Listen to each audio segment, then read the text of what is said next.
मेरे गुरु महेश्वर शिव को मेरा प्रणाम है।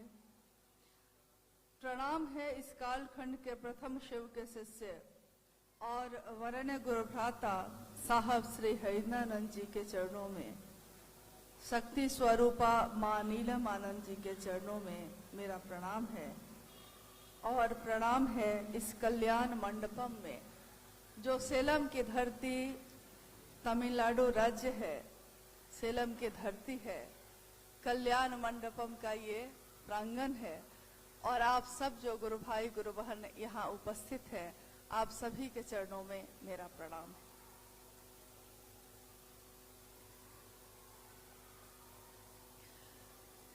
हम सबका सौभाग्य है कि सेलम की इस धरती पर अपने गुरु शिव की बात लेकर आने का सौभाग्य प्राप्त हुआ है।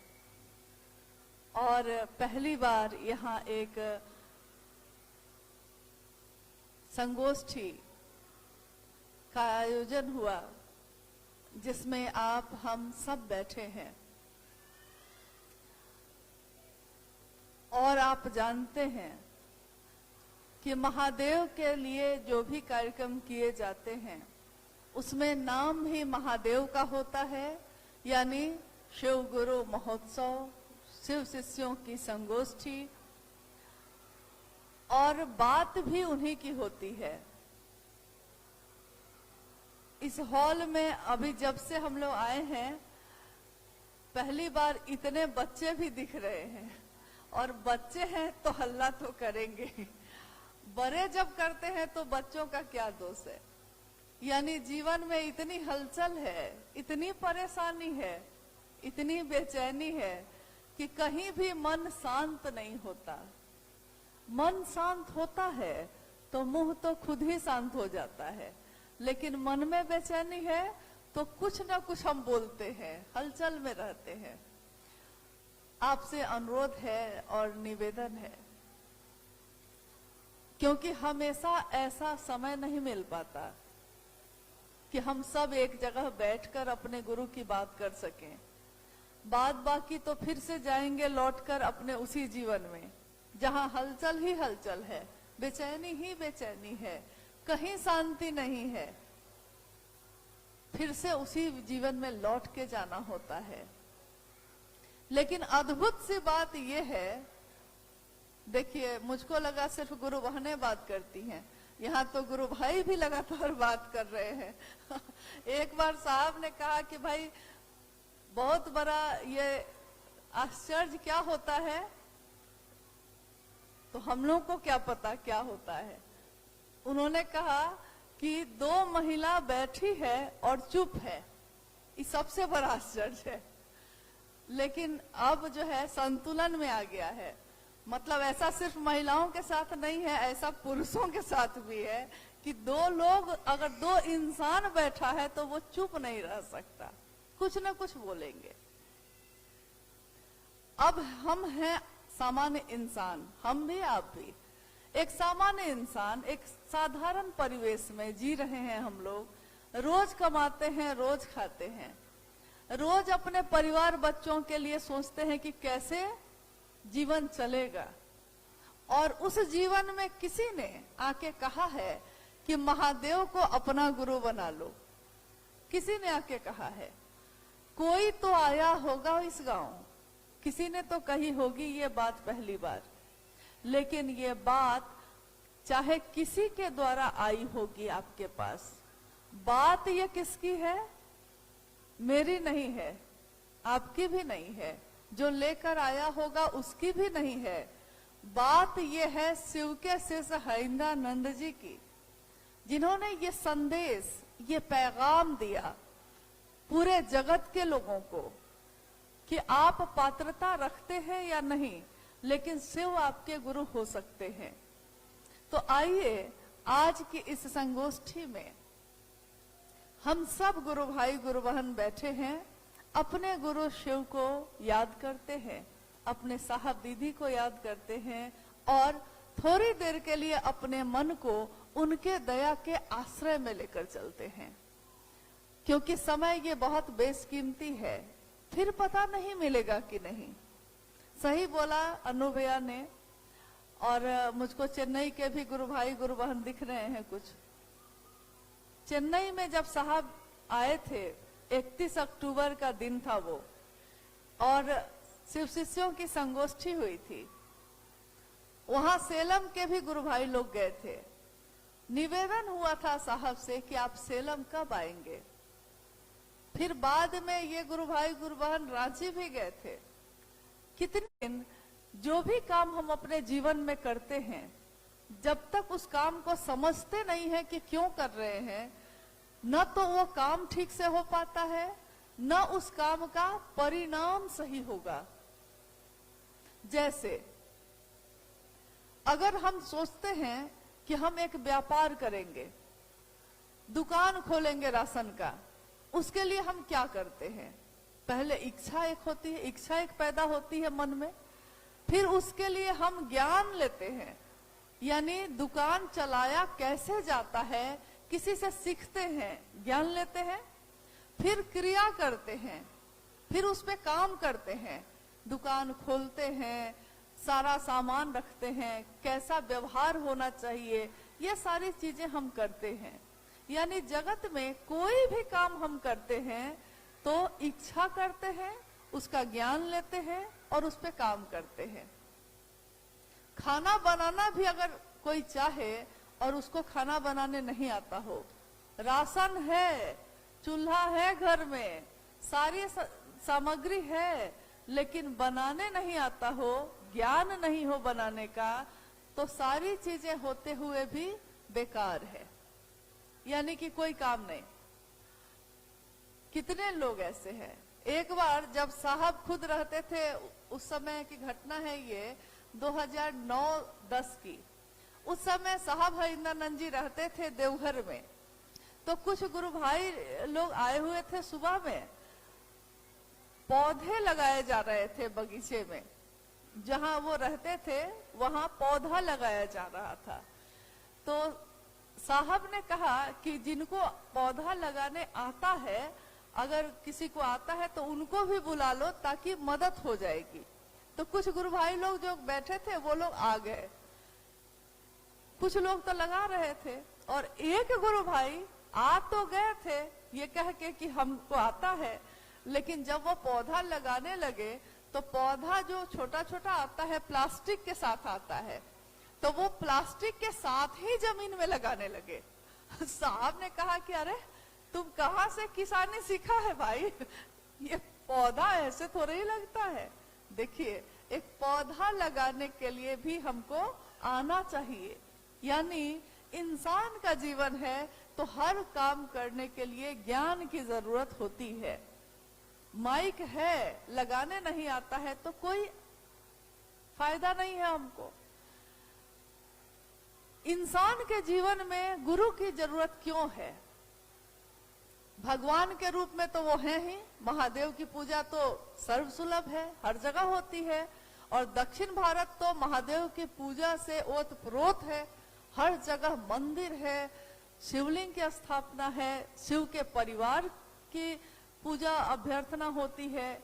यानी कि शिव की पूजा में कोई कमी नहीं है। हम जल चढ़ाते हैं, उपवास करते हैं, व्रत करते हैं, फूल माला चढ़ाते हैं, बेलपत्र चढ़ाते हैं, पूजा में कोई कमी नहीं है। लेकिन एक बात बताइएगा आप, जैसे किसी ने विवाह किया है, एक संबंध बना है, कोई लड़का किसी लड़की से विवाह करता है, तो एक संबंध बना ना पति और पत्नी का। जब पत्नी उसकी आती है तो वो उसके लिए अच्छा घर बना के रखा है, अच्छा घर देता है, उसको सारे सुख की सामग्री देता है, कपड़े, गहने, खाना, जो भी हो सकता है सब देता है, लेकिन पति का भाव नहीं देता है। अब बताइए कि उस पत्नी के लिए इन सारे चीजों का क्या अर्थ है? नहीं, घर है बहुत अच्छा, कपड़े भी बहुत अच्छे पहनते हैं, आभूषण ही आभूषण है, लेकिन पति, संबंध बना है पति पत्नी का, लेकिन पति का भाव नहीं दे रहा है आपको। मतलब प्रेम नहीं दे रहा है, परवाह नहीं कर रहा है, तो आपके लिए वो चीज का क्या अर्थ है? ठीक वैसे ही शिव की पूजा में हम बेलपत्र चढ़ाते हैं, सारी सामग्रियां चढ़ाते हैं, लेकिन अपने दिल का भाव ही नहीं देते, तो महादेव के लिए उन चीजों का क्या अर्थ है? क्योंकि फूल भी उन्हीं के, बेलपत्र भी उन्हीं का, जल भी उन्हीं का, और ये दिल में जो हमारे भाव है ये भी उन्हीं का। लेकिन शिव भाव सत्ता है, तो भाव से ही उनसे संपर्क किया जा सकता है। साहब ने हमेशा ये कहा है कि एक विचार है, एक विचार कि शिव मेरे गुरु हैं। किसी ने आपको कहा है, आपने सोचा कितनी अच्छी बात है, सुंदर बात है, महादेव से जुड़ने की बात है।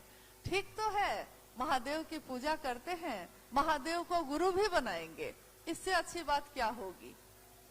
बना भी लेते हैं, लेकिन परवाह नहीं करते, न शिव की बात करते हैं, न शिव के बारे में कुछ भी अपने तरफ से करते हैं, तो फिर उस संबंध का भी कोई अर्थ नहीं है। हम लोग जब भी किसी को कहते हैं शिव को गुरु बनाओ, हम 3 सूत्रों की बात करते हैं। बार बार ये पूरी चर्चा में आपने अभी भी सुना होगा, 3 सूत्र। 3, एक गुरु भाई जो अभी गा रहे थे, 3 ही सूत्रों की बांधी है पगड़ी, गुरु बहन गाती है 3 ही सूत्रों की ओढ़ी है चुनरी। 3 सूत्र क्या है ये? शिव को गुरु बनाने की बात हो गई, ये तो समझ में आ गया, लेकिन ये तीनों सूत्र क्या है? क्या जरूरी है ये करना? बहुत लोग दूसरा सूत्र करते हैं, यानी शिव की चर्चा, जैसा अभी हम लोग कर रहे हैं। शिव की चर्चा करते हैं, इसमें थोड़ा अच्छा लगता है, लेकिन महादेव से दया मांगना पहला सूत्र, बहुत लोग वो नहीं करते। सोचते हैं क्या कि जब समय होगा तो कर लेंगे, इसकी क्या जरूरत है, चर्चा तो कर ही लेते हैं।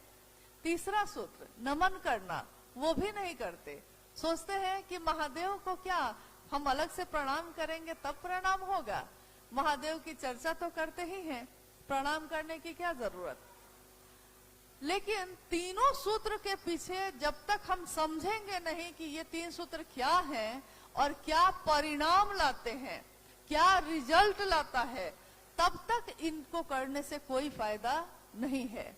अभी आपने सुना नमामि समीसान निर्वाण रूपम, पूरा सुना आपने। जिनको संस्कृत आती होगी वो समझे होंगे, लेकिन जिनको नहीं आती होगी, सुना तो सबने है, लेकिन अर्थ नहीं पता है, तो अंदर से कोई भाव भी पैदा नहीं हुआ। नमस्कारम हम कहते हैं, अगर कोई समझ गया है कि मैं प्रणाम कर रही हूं, तब तो वो भी बदले में प्रणाम करेगा। लेकिन अगर हम कन्नड़ में बोलेंगे बिहार में जाके, तो वो कन्नड़ नहीं समझेगा, तमिल में बोलेंगे तो वो नहीं समझेगा। हम बोल रहे हैं उसको प्रणाम, लेकिन उसको अर्थ नहीं पता, तो उसके अंदर प्रणाम का भाव भी नहीं आ रहा है, क्योंकि अर्थ नहीं पता है। बहुत सारी चीजों के अर्थ हमको नहीं पता। कोई अंग्रेजी बोलने लगे तब भी हम चुपचाप उसका मुंह देखने लगते हैं, क्योंकि हमको समझ में नहीं आ रहा है कि बोल तो बहुत अच्छा रहा है, लेकिन बोल क्या रहा है ये नहीं पता चल रहा है। बहुत बड़े बड़े जगह पे जाइएगा, बड़े बड़े ग्रंथ की बातें सुनिएगा, लेकिन सुनने में बड़ा अच्छा लगा, बोल बहुत अच्छा रहे थे बाबा, लेकिन क्या बोले ये मेरी समझ में नहीं आया। तो जब समझ में ही नहीं आया, तो मेरे अंदर उसके लिए कोई भाव पैदा नहीं होगा। साहब के जीवन के बारे में आपने सुना अभी, शिव के शिष्य हरिंद्रानंद जी के जीवन के बारे में जो भी सुना। क्यों हम बताते हैं उनके जीवन के बारे में? क्योंकि हजारों साल से इस सृष्टि में महादेव की बात है। महादेव जो अनेक रूपों में माने गए हैं धरती पे। रुद्र के रूप में उनकी पूजा हुई, कपालीश्वर के रूप में हुई, औढ़रेश्वर के रूप में हुई, महामृत्युंजय, नीलकंठ, त्रयंबकम, जिनको कहते हैं हम 3 नेत्रों वाले, किरात के वेश में, कितने रूपों में महादेव की पूजा होती है, अंत नहीं है, लंबी सूची है। यानी अलग अलग रूपों में महादेव की पूजा होती है। पहले तो हमको समझना ये होगा कि आखिर शिव को गुरु बनाकर हम क्यों पुकारें। महादेव तो है, वो पूजा तो हम करते ही हैं, लेकिन आपने देखा होगा कि हमारे आपके भी अनेक रूप हैं। मैं एक स्त्री हूं, मेरा नाम है बरखा।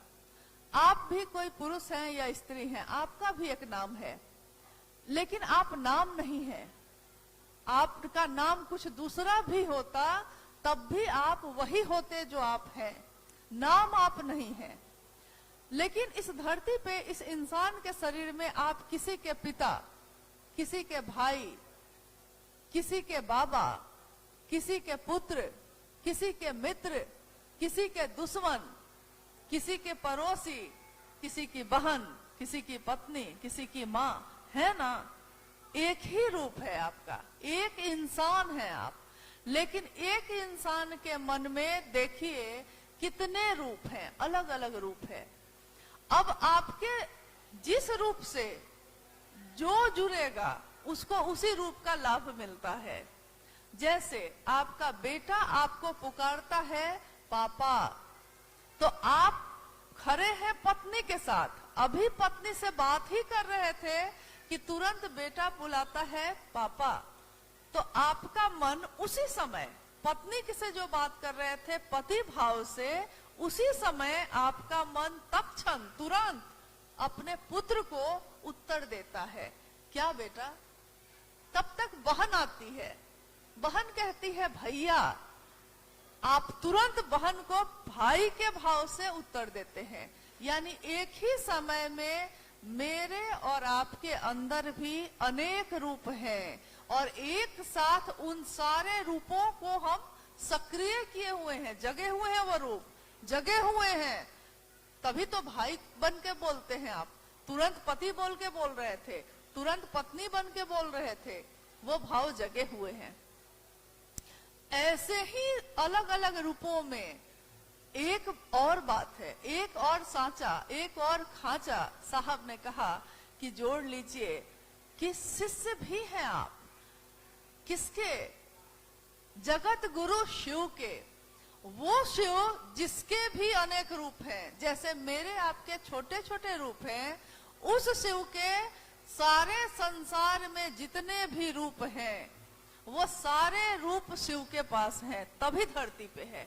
अगर वो स्त्री नहीं तो यहाँ स्त्री नहीं, वो पुरुष नहीं तो यहाँ पुरुष नहीं, वो माँ का भाव वहां नहीं होगा तो यहाँ माँ का भाव नहीं होगा। यानी धरती पे जितने भी भाव हैं, जितने भी रूप हैं, वो शिव का प्रकटीकरण है। शिव शक्तियों से जाने जाते हैं। शक्तियां जिनकी पूजा हम लोग करते हैं उनके भी अलग अलग रूप हैं। महाकाली, माँ काली के रूप में करते हैं, भगवती के रूप में करते हैं, माँ दुर्गा के रूप में करते हैं, कितने लक्ष्मी के रूप में करते हैं। लगातार 10 महाविद्या शक्तियों का प्रकटीकरण, यानी शिव की ऊर्जा जब प्रकट होती है तो वो अनेक रूपों में प्रकट होती है। उसी शिव के जिसकी मात्र इच्छा से ये सृष्टि बनी है, ये पूरी दुनिया बनी है, मात्र इच्छा से। देखिए, इच्छा हम भी करते हैं, इच्छा आप भी करते हैं, लेकिन हमारी इच्छा में, आपकी इच्छा में इतना ही बल है कि मैंने इच्छा की है कि मिठाई खाऊं, लेकिन इसके लिए मुझको मिठाई बनानी पड़ेगी या दुकान में जाकर मिठाई खरीदनी पड़ेगी। लेकिन शिव के पास इसकी जरूरत नहीं है।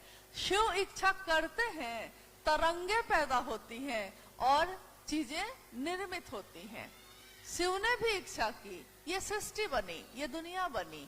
एको हम बहुत श्याम, मैं एक से अनेक हो जाऊं, ये दुनिया बनी। इस दुनिया में कितनी चीजें बनी और जितनी चीजें शिव की तरफ से बनी हैं।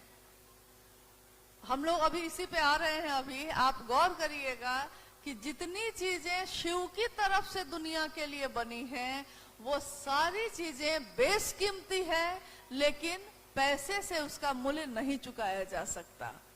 आकाश, आकाश तत्व, उसको पैसे से आप नहीं खरीद सकते।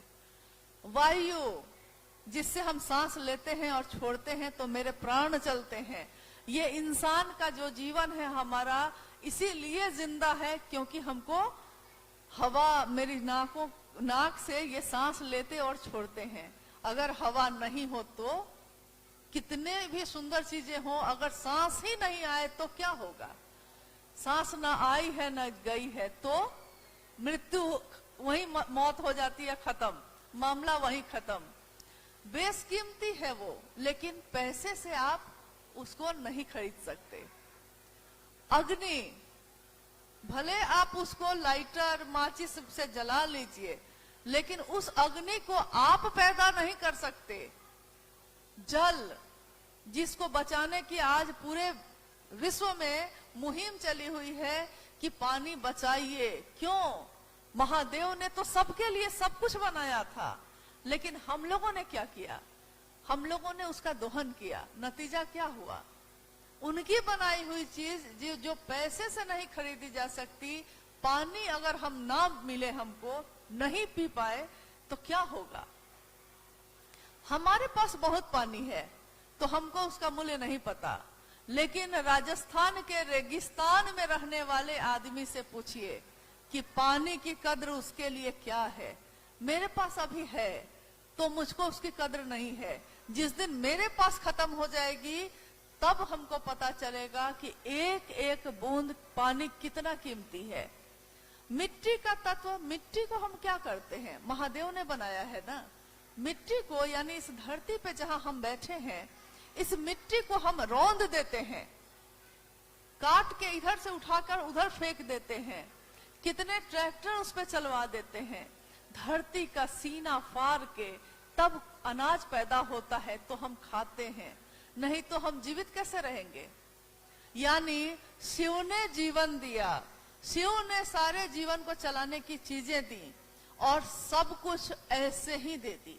वो शिव ऐसा ही है, वो ऐसे ही देता है, लेकिन हम ही उसको संभाल नहीं पाते।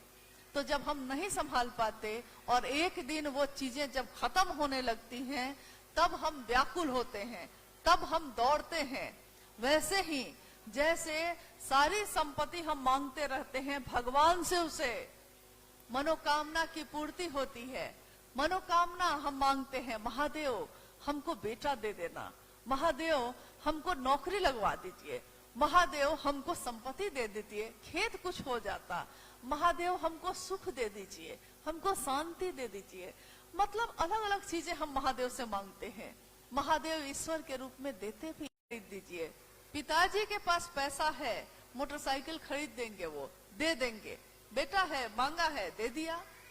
लेकिन बेटा को मोटरसाइकिल चलाने नहीं आती है, मोटरसाइकिल चलाने का ज्ञान नहीं है। अब उस बेटा के पास उस मोटरसाइकिल का क्या उपयोग? खरीद के तो आप दे सकते हैं। मनोकामना तो महादेव पूरी कर सकते हैं, करते हैं, तभी मंदिरों में इतनी भीड़ है, तभी इतने उपासना और कर्मकांडों का बोलबाला है, तभी मंत्रों के जप है। लेकिन अगर हम सब कुछ मिल भी जाए, संभाल नहीं सके तो क्या फायदा होगा उसका? खाने के लिए हम क्या खाते हैं? रोटी ही ना, चावल ही ना, सब्जी ही ना। सोना और चांदी तो नहीं खाते।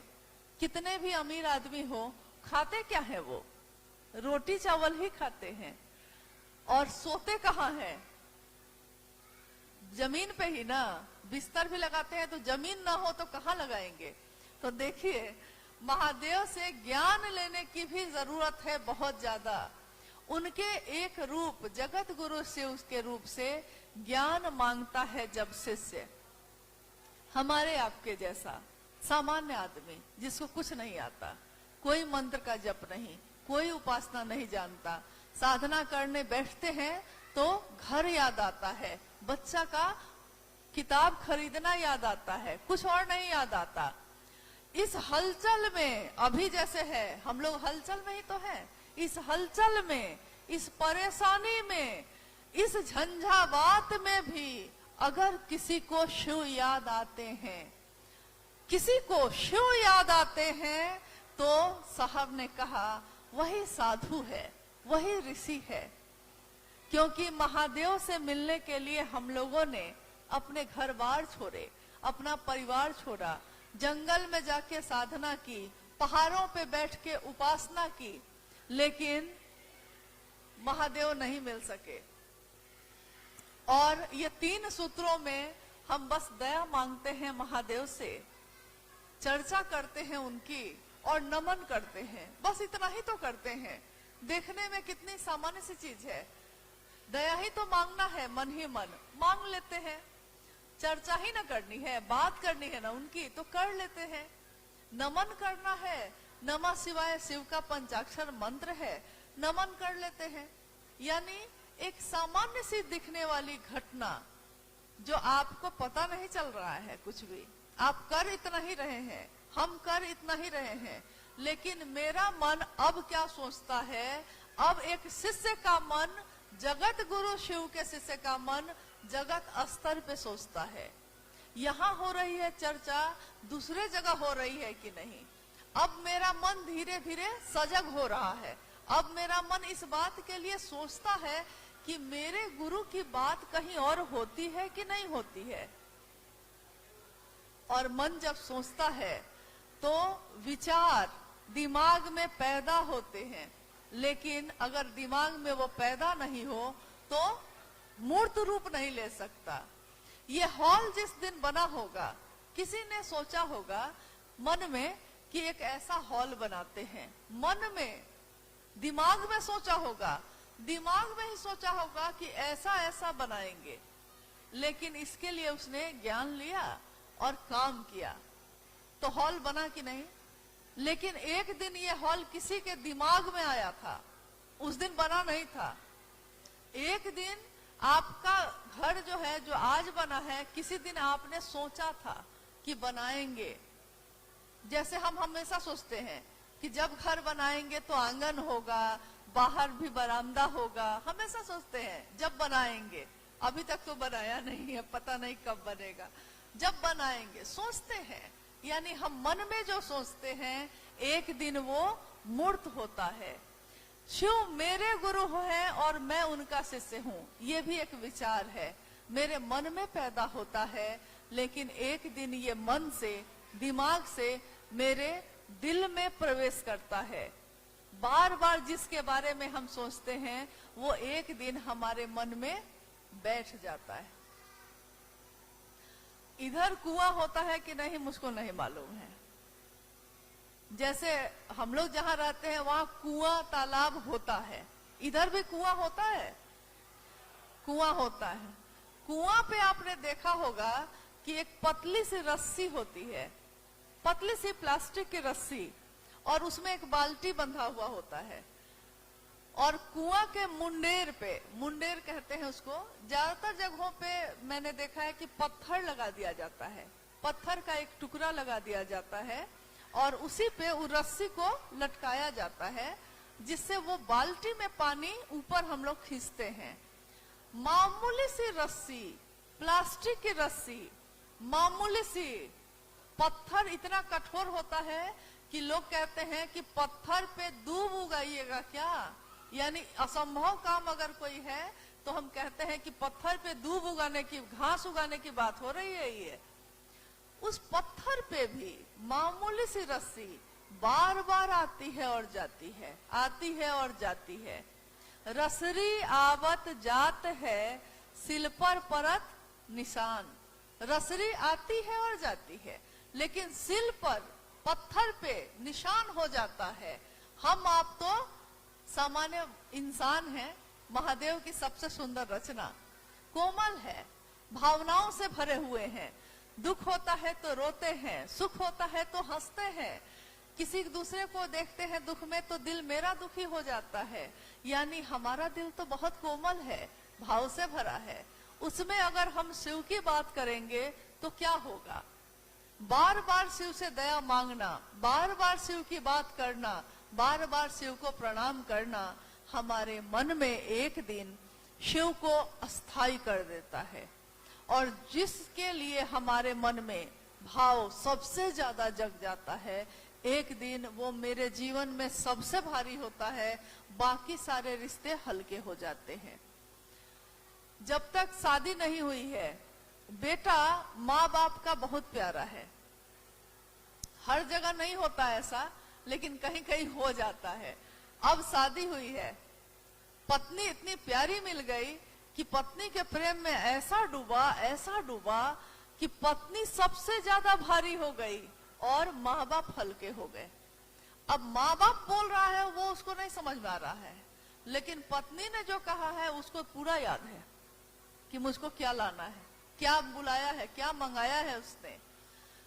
उल्टा भी होता है, कोई श्रवण कुमार भी होता है, कोई माँ बाप के लिए भी अपने प्राण देता है।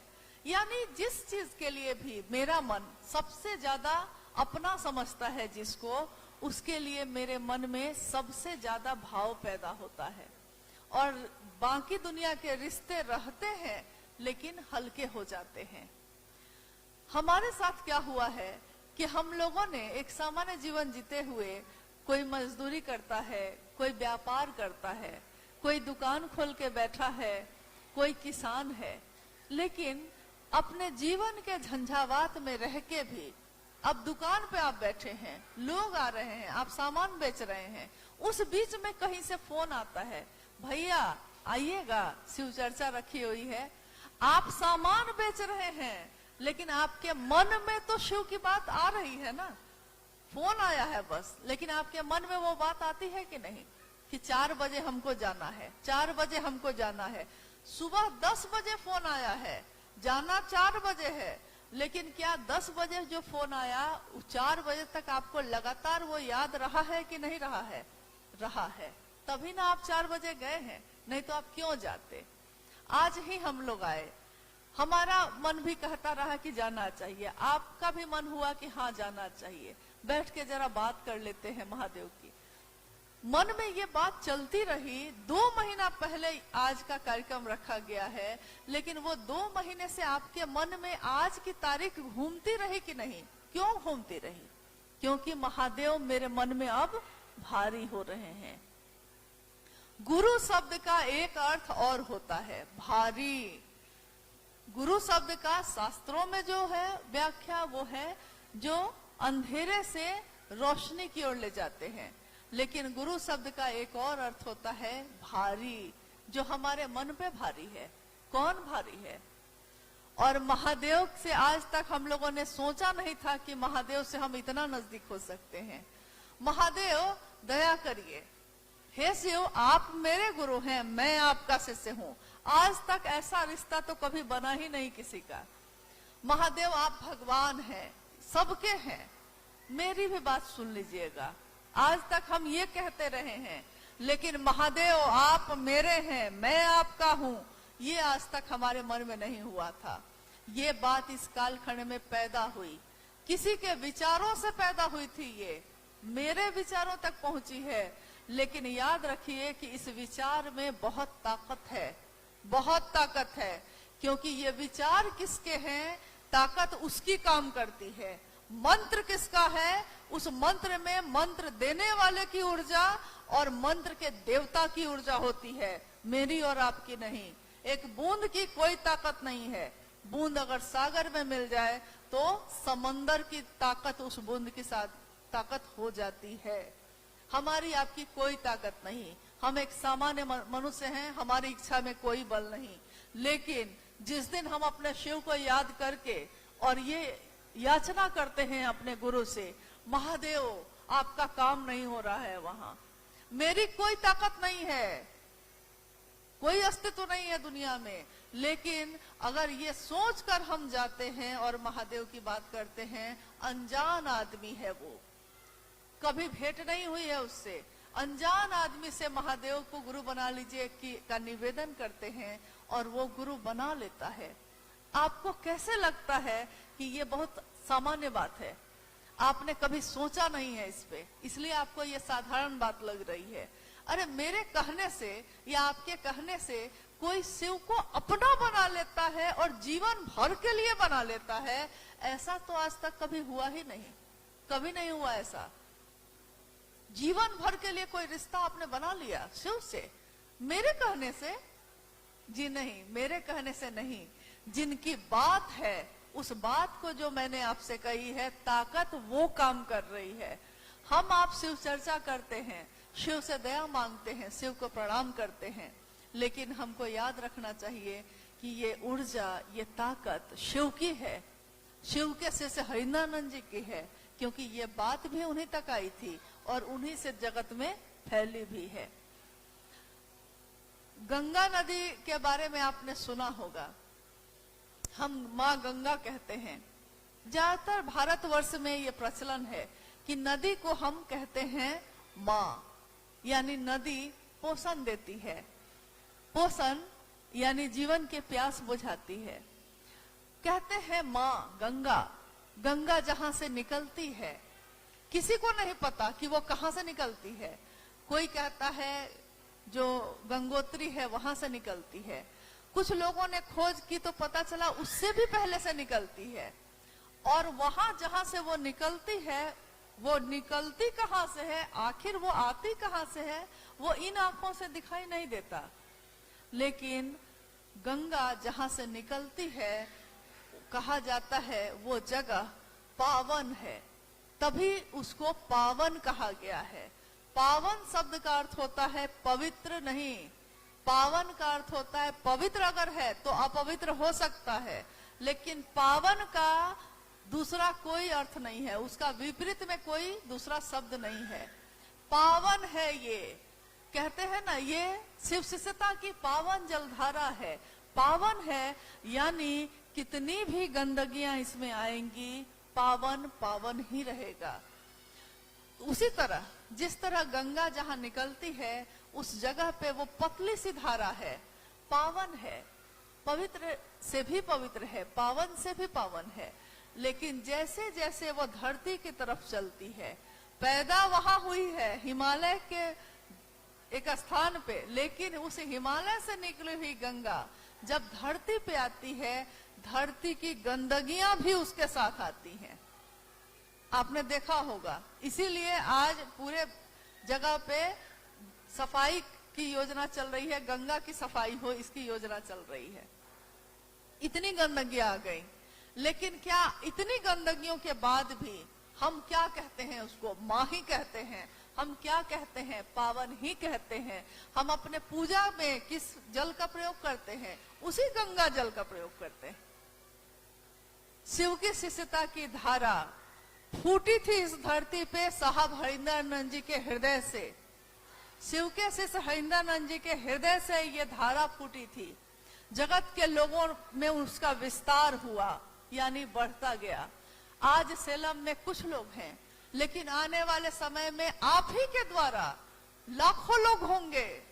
उस समय तक शायद मैं न हूं, शायद आप न हो, लेकिन वो लाखों लोग तो आते ही रहेंगे, क्योंकि शिव की धारा है ये। शिव की पावन जलधारा जब चलती है तो रास्ते की गंदगियों को भी समेटते हुए चली जाती है। कोई कहता है कि शिव चर्चा ऐसा, कोई कहता है वैसा, लेकिन हमको याद रखना चाहिए कि ये शिव शिष्यता की पावन जलधारा है।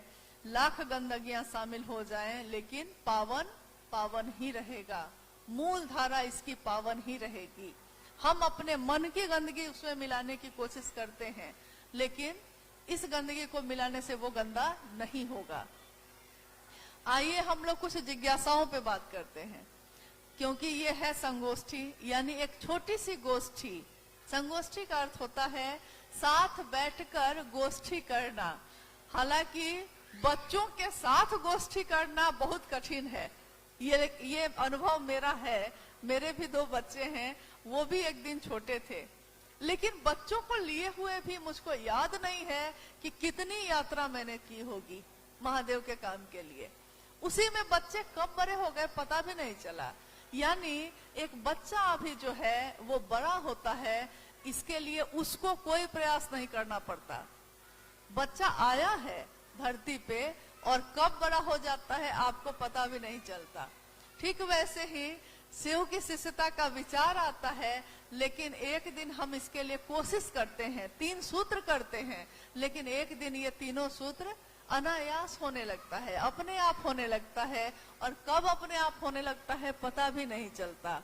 सोने जाते हैं, नमः शिवाय सांस पे चढ़ाकर सो जाते हैं, सुबह उठते हैं तो देखता है आदमी कि नमः शिवाय तो चल ही रहा है, उस समय भी सांस पे चल रहा है, क्योंकि शरीर आपका सोया था, मन नहीं, मन तो जगा ही था। तो उसी मन पे तीनों सूत्र करने की विधा है ये। मन जिसको अपना समझ ले, उसके लिए फिर अपना सर्वस्व देता है। सबसे जरूरी है कि मन समझ ले। तो आइए अब थोड़ी देर में हम लोग चले जाएंगे, आप लोग भी चले जाएंगे। तो हम लोग अगर कोई जिज्ञासा आई है तो उस पे बात कर लेते हैं। जिज्ञासा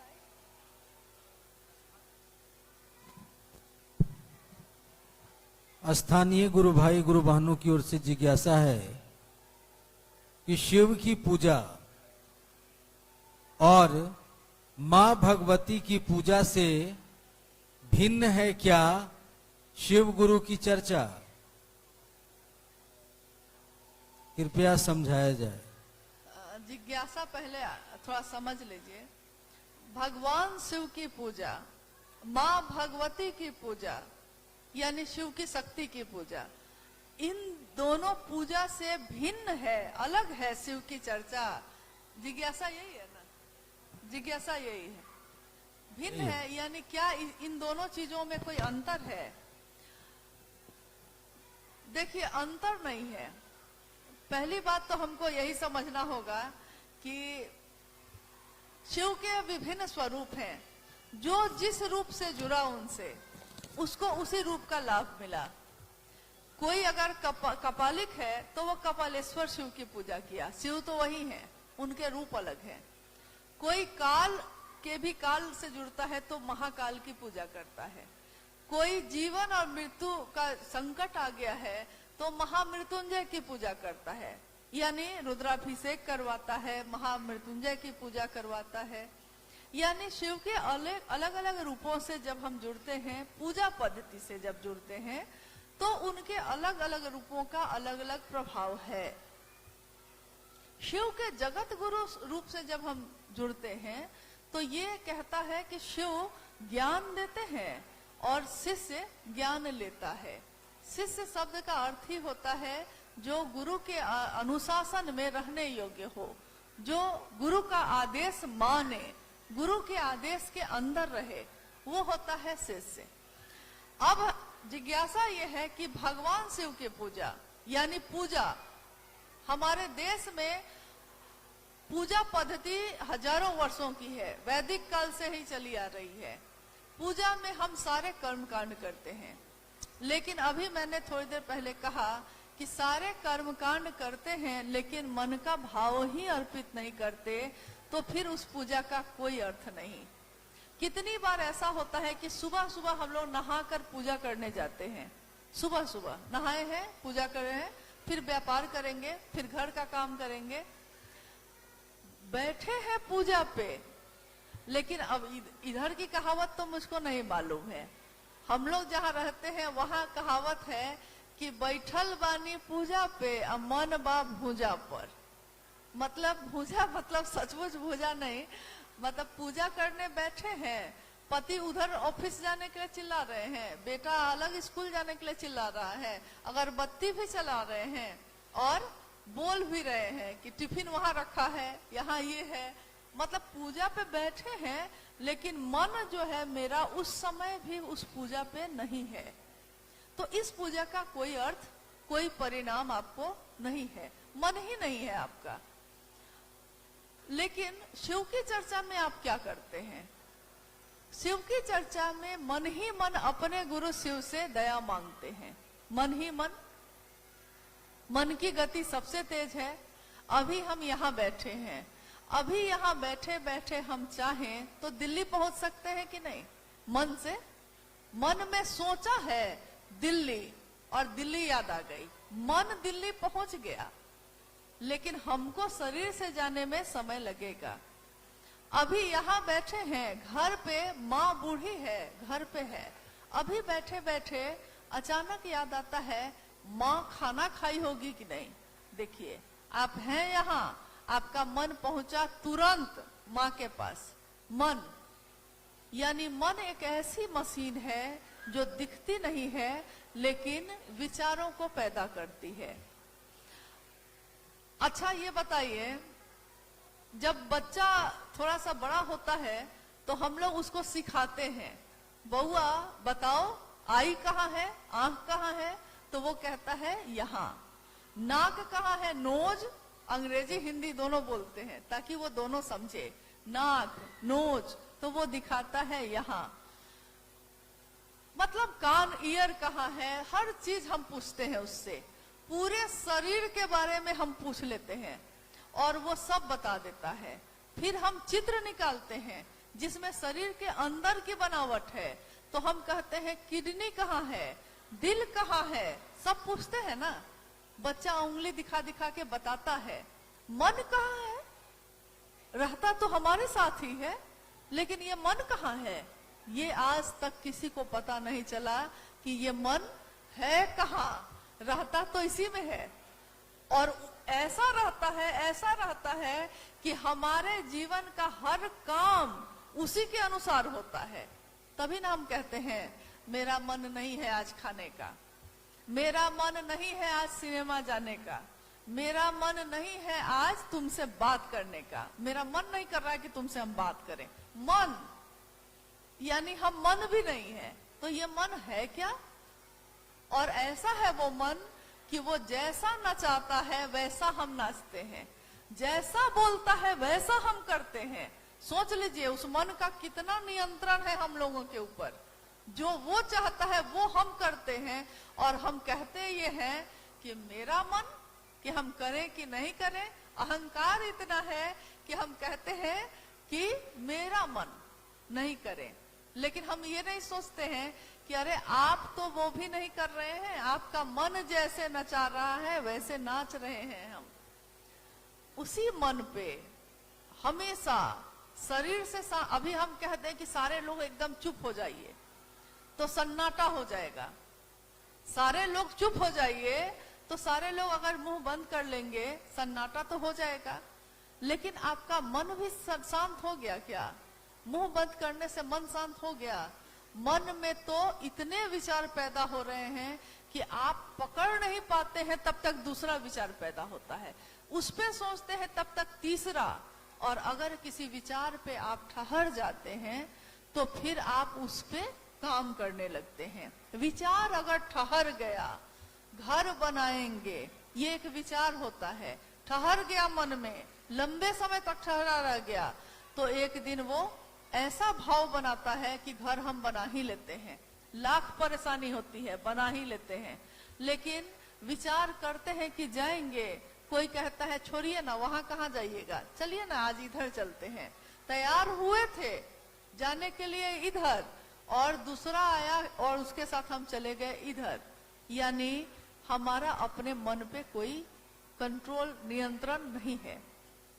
उसी मन पे जब हम कहते हैं हे शिव आप मेरे गुरु हैं, वही रसरी आवत जात है, बार बार कहते हैं, बार बार कहते हैं। कोई विश्वास नहीं होता है तब भी कहते हैं, समर्पण नहीं है तब भी कहते हैं, एक निष्ठ नहीं हो पा रहे हैं तब भी कहते हैं हे शिव। कहते हैं, सिर्फ मन में नहीं जा रहा है, कह रहे हैं, सिर्फ बोल रहे हैं, सिर्फ आप मेरे गुरु हैं, मैं आपका शिष्य हूँ, मुझ शिष्य पर दया करिए। कहते कहते कहते कहते एक दिन ये विचार भाव बन जाता है। जैसे पानी एक दिन भाप बन जाता है, वही पानी एक दिन और जम जाता है तो बर्फ बन जाता है। भाव भी यही है, बस वही भाव है, वही विचार। जब जम जाता है, थोड़ा कठोर हो जाता है, थोड़ा अस्थाई होता है, तो भाव बन जाता है। और जब भाव बनता है तो हमारा मन किसी से मिलता है। भाव, पति का भाव, पत्नी का भाव, भाई का भाव, दोस्त का भाव, दुश्मनी का भाव। लेकिन ये भी हमको समझना होगा कि भाव भी एक दिन टूटते हैं, भाव भी एक दिन टूट जाएगा। लेकिन आपने सुना होगा कि प्रेम नहीं टूटता है, भाव टूट जाते हैं। पति पत्नी के भाव टूट जाते हैं। 20 साल शादी के हो गए, तलाक होते हैं कि नहीं? तलाक होते हैं। 20 साल बाद कोई सोचता भी नहीं है, बच्चे बड़े हो गए हैं और तलाक ले लेता है, भाव टूट गया। बेटा माँ बाप को घर से निकाल देता है, भाव टूट गया। भाव भी टूटते हैं लेकिन प्रेम नहीं टूटता। प्रेम अगर हो जाए किसी से, यही भाव अगर घना हो गया और गहरा हो गया तो प्रेम होगा, और अगर प्रेम हो जाए किसी से तो ये प्रेम नहीं टूटता है। सारी दुनिया एक तरफ हो जाती है और प्रेम करने वाला एक तरफ हो जाता है, और जिससे वो प्रेम कर बैठता है अब उसको सारी दुनिया में वही दिखाई देता है। लैला मजनू की एक कहानी मैंने पढ़ी थी बचपन में। लैला मजनू प्रेम की जब हम का उदाहरण देते हैं तो हम कहते हैं हीर रांझा जैसा प्रेम हो, राधा कृष्ण जैसा प्रेम हो, कहते हैं ना लोग। हालांकि प्रेम के भी साकार आदर्श शिव ही है, क्योंकि शिव अपने परिवार के साथ हमेशा संपूर्ण रूपों में दिखे हैं, तो प्रेम की पराकाष्ठा भी शिव ही है। मजनू के बारे में कहा जाता है कि एक दिन मजनू लैला के इश्क में गिरफ्तार था। लैला के प्रेम में इतना मगन था कि वो दीवाना हो गया था, भटक रहा था गलियों में। लैला उससे दूर हो गई है और वो लैला के प्रेम में है। प्रेम की बात हो रही है, प्रेम में है। जा रहा है सड़क से, एक आदमी वहीं बैठकर इबादत कर रहा है, खुदा को याद कर रहा है। मजनू तो दीवाना है लैला के प्रेम में, मजनू नीचे देख ही नहीं रहा है, तो वो जो बिछाकर चादर वो बैठा है इबादत में, वो मजनू उस पर से चढ़ता हुआ चला गया। जो व्यक्ति इबादत कर रहा था वो क्रोधित हो गया, गुस्सा गया। उसने कहा कि अरे कैसे पागल आदमी हो, तुमको दिखाई नहीं देता है कि मैं खुदा की इबादत कर रहा था। इबादत मतलब प्रेम, पूजा मतलब प्रेम। हम लोग पूजा पे ही बात कर रहे थे अभी। पूजा का अर्थ होता है प्रेम, लेकिन क्या हम प्रेम करते हैं? तो उस व्यक्ति ने कहा कि तुमको दिखाई नहीं देता है, मैं खुदा की इबादत कर रहा था और तुम मेरी चादर पर से रौंदते हुए चले गए। मजनू रुक गया, मजनू रुक जाता है और वो कहता है कि भाई, मैं तो एक लड़की है, एक इंसान है लैला, मैं उसके प्रेम में हूं, मैं बस लैला के प्रेम में हूं, तो मुझको लैला के सिवा और कुछ भी नहीं दिखती है। पत्तों को देखता हूं तो लैला दिखाई देती है, पहाड़ को देखता हूं तो लैला दिखाई देती है, रास्तों को देखता हूं तो लैला ही दिखाई देती है, मुझको तो लैला के सिवा कुछ भी नहीं दिखता। ए भाई, तुम तो खुदा की इबादत कर रहे थे, तुमको मैं कैसे दिखा? तुमको ये कैसे दिखा कि मैं रौंद कर चला गया? ये दिखा तुमको कैसे? हम सभी शिव को गुरु मानने वाले लोग, हम शिव की बात करते हैं। याद रखिएगा, मेरे मनसा वाचा करुणा से मेरे गुरु का नाम होगा, या फिर मेरे ही मनसा वाचा करुणा से गुरु का नाम हम बदनाम भी करेंगे। ये दोनों चीज शिव के शिष्यों के हाथ में है। आप हम चाहते क्या हैं? क्या हम अपने गुरु शिव का नाम रोशन करना चाहते हैं? क्या हम दुनिया को ये दिखाना चाहते हैं कि शिव को गुरु मानने वाले लोग कैसे होते हैं? वो रहते हैं साधारण, होते हैं साधारण, दिखते हैं साधारण, लेकिन वो होते नहीं है साधारण, वो होते हैं शिव जैसे। क्योंकि जो गुरु होगा वही न शिष्य को अपने जैसा बनाएगा। गुरु शिव है तो गुरु तो अपने जैसा बनाएंगे ना हमको, आपको। हम कैसे देखते हैं कि दूसरा गुरु भाई क्या कर रहा है, दूसरी गुरु बहन क्या कर रही है? हम ये कैसे देख पाते हैं? उससे बेहतर है कि हम ये देखें कि मैं क्या कर रही हूं, क्या मैंने गलत किया है, क्या मैंने अपने गुरु के लिए कुछ ऐसा काम कर दिया है? अगर मैंने किया है तो मुझको अपनी तरफ देखने की जरूरत है।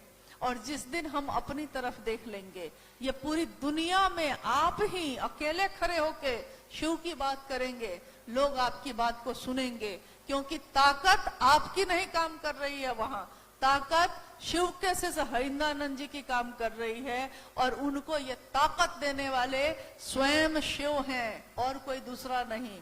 अरे शिव के शिष्य धरती पे आए तो ये धरती कांप गई। शिव के शिष्य प्रशिष्यों की लंबी सूची है। वो लोग जब धरती पे आए तो लोगों ने, दुनिया के लोगों ने कहा कि दूसरे महेश्वर हैं, ये शिव के स्वरूप हैं। लेकिन न जाने क्यों उन लोगों ने लोगों को सीधे शिव से नहीं जोड़ा। ये क्यों किया पता नहीं। हमारा आपका सौभाग्य है कि हमारी आंखों ने उस शिव के शिष्य का दर्शन किया जो धरती पे आए और अपने लौकिक जीवन को जीने का उदाहरण पेश किया उन्होंने। उनके लिए शिव शिष्यता व्यापार नहीं है, उनके लिए शिव शिष्यता पेशा नहीं है, उनके लिए शिव की शिष्यता आश्रम बनाने का धंधा नहीं है। उनके लिए शिव उनके प्राण हैं, उनके प्राण बसते हैं शिव की शिष्यता में, और हमारे आपके हाथों में है वो। सोचिए, जिसके प्राण बसते हैं शिव शिष्यता में, वो हमारे आपके जैसे हाथों में वो अमानत सौंप कर गए हैं। इस अमानत को आप कितना बढ़ाएंगे, कैसे संभालेंगे? सोना और चांदी तो हम संभाल लेंगे, पैसा और खेत तो संभाल लेंगे, लेकिन शिव की शिष्यता का दान जो उन्होंने दिया है, इसको भी संभालने के लिए अपना दिल लाइए। साहब हरिंदरानंद जी ने कहा कि अगर मुझसे मिलते हो तो दिल से मिलो, दिमाग से मत मिलो।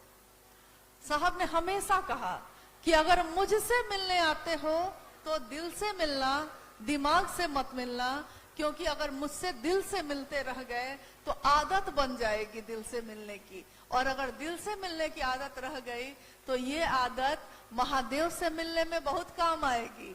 जहां दिल का मामला होता है वहां दिमाग काम नहीं करता, और जहां दिमाग का मामला होता है वहां दिल से हम लोग काम नहीं लेते।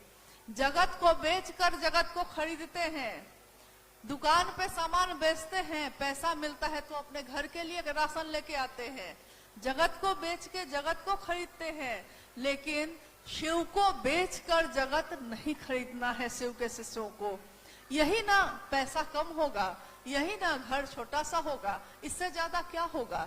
70-80 साल के जीवन के लिए हम सोचते हैं, 70-80 साल के जीवन के लिए हम सोचते हैं, और हम कहते हैं कि कितना इकट्ठा कर लें, कितना ले लें, लेकिन क्या हम लेकर जाने वाले हैं? ये सब यही छोड़ के जाएंगे।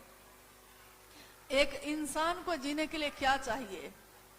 रोटी चाहिए, कपड़ा चाहिए, और सर पर एक छत चाहिए, इससे ज्यादा कुछ भी नहीं।